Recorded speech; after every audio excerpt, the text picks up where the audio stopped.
আসসালামু আলাইকুম। সবাই কেমন আছেন? জি আলহামদুলিল্লাহ। তো আপনাদেরকে জানাবো অতি দুঃখের সাথে যে বাচ্চা উঠাতে আমার 2-1 দিন বিলম্ব হবে, কারণ এই মুহূর্তে বাচ্চার অনেক বেশি দাম। তো টাইগার বনেল ব্রয়লার বলেন, সবই দাম খুবই চরম হারে বেশি। তো সেই জন্য আমি চিন্তা করেছি 1 তারিখের পরের থেকে বাচ্চা নেওয়ার। তো আজকে আপনাদেরকে দেখাবো, এই যে দেখুন ব্যবহৃত লিটার।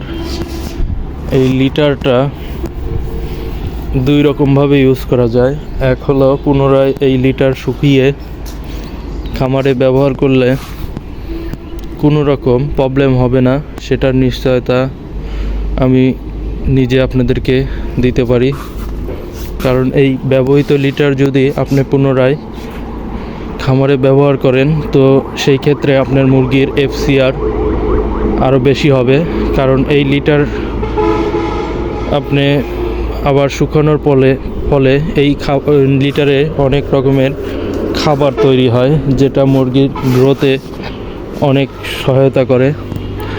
আর যদি মনে করেন না আপনার মুরগিকে এরকম লিটার আপনি ব্যবহার না করবেন, সেক্ষেত্রে আপনি এই লিটারটা আরও 2 পদ্ধতিতে কাজে লাগানো যাবে।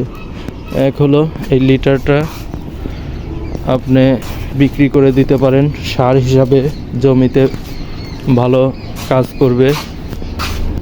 আর আরেকটা পদ্ধতি হলো এই লিটারটা আপনার অনেকে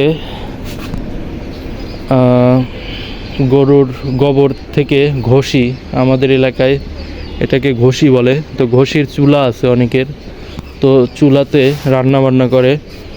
তো ঘষির কাজে এই লিটার খুবই ভালো উপযোগী। তো এই জন্য আপনার দেখা যাবে ঘষির যে খরচটা এই লিটার দিয়ে আপনি অনেক অংশে পুষিয়ে যাবে। কারণ এটা কিন্তু এক ধরনের, এর সাথে মুরগির বিষটা লাগার কারণে এটা খুবই মানে গ্যাসের যে চুলায় যেরকম আগুন অফুরন্ত, ঠিক এই লিটার আপনার যদি ওই ঘষির চুলাতে দেওয়া যায় তে খুবই ভালো জ্বালানি কাজে ব্যবহার হয়। তো লিটারের এই তো আমি 3টা দিক খুঁজে পেয়েছি যে ব্যবহৃত লিটার কিভাবে কি করা যায়, বা এটা তো আবর্জনার মতো হয়ে যায়। তো আমি অনেক কিছু বিবেচনা করে এই 3টা পদ্ধতি বের করেছি। তার ভিতর 2টা পদ্ধতি আমার কাছে খুবই ভালো লেগেছে। এক হলো লিটারটা পুনরায় ব্যবহার করা, আর দ্বিতীয়টা হলো এই লিটারটা জ্বালানি কাজে ব্যবহার করা। তো জ্বালানি কাজে ব্যবহার করার ফলে অনেক অংশে কিন্তু গ্যাস এবং আপনার অন্যান্য জ্বালানি যে সকল জিনিস আপনার বলুন, এই কাঠখড়ি বা ঘষি যেটাই বলুন, সেটাতে কিনতে কিন্তু আপনার প্রচুর পরিমাণ অর্থ ব্যয় হবে। তো এই ক্ষেত্রে এই লিটার কিন্তু আপনি অনায়াসে 1 মাস জ্বালানি কাজে ব্যবহার করা যাবে। তো 1 মাস জ্বালানি কাজে ব্যবহার করা মানে ধরুন 1500 টাকা 2000 টাকা সাশ্রয় আপনার জ্বালানি। কারণ এক মাসে একটা সিলিন্ডার আপনার শেষ হয়ে যাবে, অনেকের 15-20 দিনেই শেষ হয়ে যায়। তো সেই ক্ষেত্রে আমি বলবো এটা কিন্তু খুবই ভালো লিটারের দিক। তো আমার কাছে এটা পছন্দ হয়েছে। আর দ্বিতীয়ত এটা পুনরায় লিটার ব্যবহার, যেহেতু আমার ওরকম আবাদি জমি নেই, তো আমার এটা সারের কাজে ওরকম ব্যবহার হবে না। আর যদি পর্যাপ্ত থাকতো হয়তো বা আমি যারা এইসব সার হিসেবে কিনে নেয়, তো তাদের সাথে হয়তো বা যোগাযোগ করা যেত। কিন্তু আমার তো ওরকমভাবে হবে না, আমার হয়তো 8-10 বস্তা হবে। তো 8-10 বস্তা তো আর আমার নিতে অনেকে আসবে না দূর দূরান্ত থেকে সারের জন্য। তো সেই জন্য আমি আমার এই 2টা পদ্ধতি আমার কাছে ভালো লেগেছে, এবং এই 2 পদ্ধতি সবাইকে আমি সাজেস্ট করব যে লিটার আপনার নষ্ট লিটারটা পুনরায় ব্যবহার করা এবং লিটারটা আবারও আপনার চাইলে জ্বালানি কাজে ব্যবহার করা। তো এই দুই পদ্ধতিটাই সেজন্য আমি সাজেস্ট করতেছি।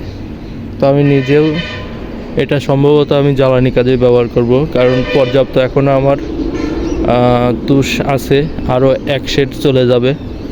তো তুষের আমাদের এখানে সেরকম প্রবলেম নাই, চাইলে 10 টাকা কেজি হিসাবে কেনা যায়। তো এটা আমি জ্বালানি কাজেই ব্যবহার করার চিন্তা আছে। তারপরে যদি মনে হয় যে কিছু নেওয়া যায়, তো সেক্ষেত্রে আমি লিটারে আবার পুনরায় ব্যবহার করতে পারি, বাট শিওর না। তো আপনাদেরকে আমি এই ভিডিওটা আজকে এভাবেই করার উদ্দেশ্যে এবং জানানোর উদ্দেশ্যেই করা। আর বাচ্চা আসলে এখন প্রচুর সংকট আছে।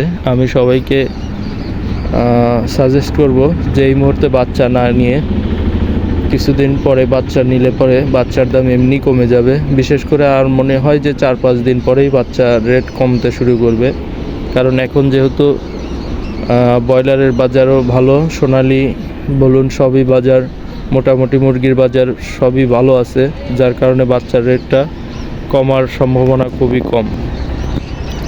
এই যে আমার শেড দেখুন একদম পরিষ্কার করে রেখে দিয়েছি, 2-4 দিন থাকুক, সমস্যা নেই, আরও ভালো থাকবে। আমি মনে করতেছি আমার শেডে কোনো রকম জীবাণু নেই, বা শেড আমি এরকম করেছি যে উঠানোর পরে পরিষ্কার না করেও ব্যবহার করা যাবে, বাচ্চা উঠানো যাবে। তো তারপরেও পরিষ্কার করে নিয়েছি যাতে কোনো রকম দুর্গন্ধ না থাকে।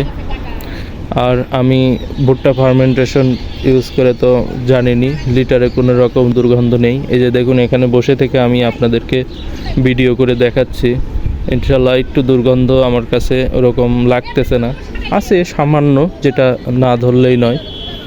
তো যাই হোক, তো সবাইকে আমি সাজেস্ট করব বাচ্চা এই মুহূর্তে না নেওয়া, কিছুদিন যাক, বেশি দিন নয়, 1 সপ্তাহ ওয়েট করলে পরেই ইনশাল্লাহ বাচ্চার রেট কম আসবে এবং রেডি মুরগির বাজারও কম হলে পরে এমনিতেই বাচ্চার বাজার কমে যাবে। তো আমি এখনও ঠিক করি নাই যে কী মুরগি উঠাবো, তবে ব্রয়লার 60% শিওর আছে আর 40% টাইগার। আবার এমনও হতে পারে যে টাইগারও উঠাবো, ব্রয়লারও উঠাবো এবং দুইটা একত্রে বোর্ডিংও করতে পারি। তো অনেক কিছুই আমি চিন্তা ভাবনা করে রেখেছি। তো সামনে যখনই ওঠাই আপনারা অবশ্যই জানতে পারবেন। তো সেই সাথে আমার ভিডিও যারা নিয়মিত দেখেন বা করেন, তো তারা তো দেখেনি, আর যারা নতুন আছেন তো আমার ভিডিও নিয়মিত দেখতে চাইলে অবশ্যই চ্যানেলটি সাবস্ক্রাইব করবেন এবং কোনো কিছু জানার থাকলে অবশ্যই কমেন্টে লিখবেন। আমি চেষ্টাসাধ্যভাবে আপনাদেরকে সঠিক তথ্য দিতে পারবো আশা করি। তো সবাই ভালো থাকবেন, আসসালামু আলাইকুম।